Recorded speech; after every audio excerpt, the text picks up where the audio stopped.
Hello, dear friends, and welcome back to our Daily Women's Devotional. I am Love, edited by Carolyn Rathbun Sutton. Today is November 22nd, and the title of our devotional is Savor, written by Lindsay Genke. The Bible verse is found in Numbers 28, verse 2.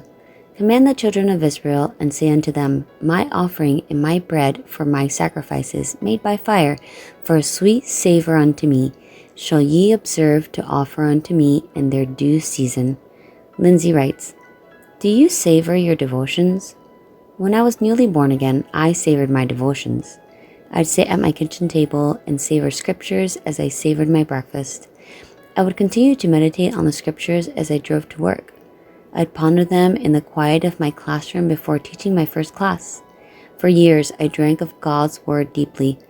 Then I had a baby, and I savored neither food nor devotions anymore. Bites of God's word, like cold bites of food, were shoved in at irregular intervals whenever I could manage. I had a lot of guilt as a young mom about all the devotional time I wasn't finding. I'd stroll my sleepless son in the early mornings and listen to religious radio broadcasts. The programs were based on good Christian books, and I found myself ordering those books and reading them. By the end of my baby's first year, I had a shelf full of Christian self-help books, and I was still a frazzled mess. My husband would ask, how come you read all those self-help books, yet you still have the same problems? It took 3 more years and 1 more baby to answer that question. Finally, I realized that my life was too cluttered with books.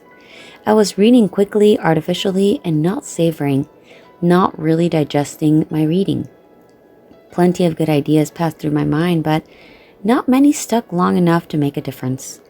With God's gentle nudging, I parted with part of my book collection, including some of my good Christian books, and I went back to the Bible and Ellen White's writings.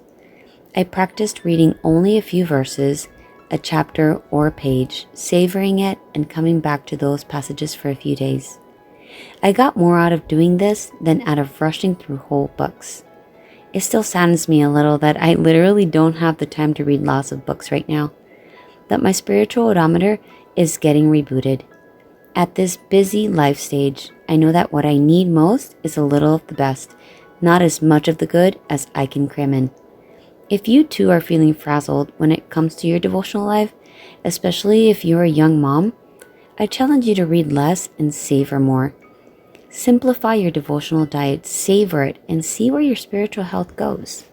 Lindsay Genke is a writer, wife, teacher, and mom whose passion is sharing God's redemptive work in messy lives. She has bachelor's and master's degrees in English and has authored or co-authored 3 books.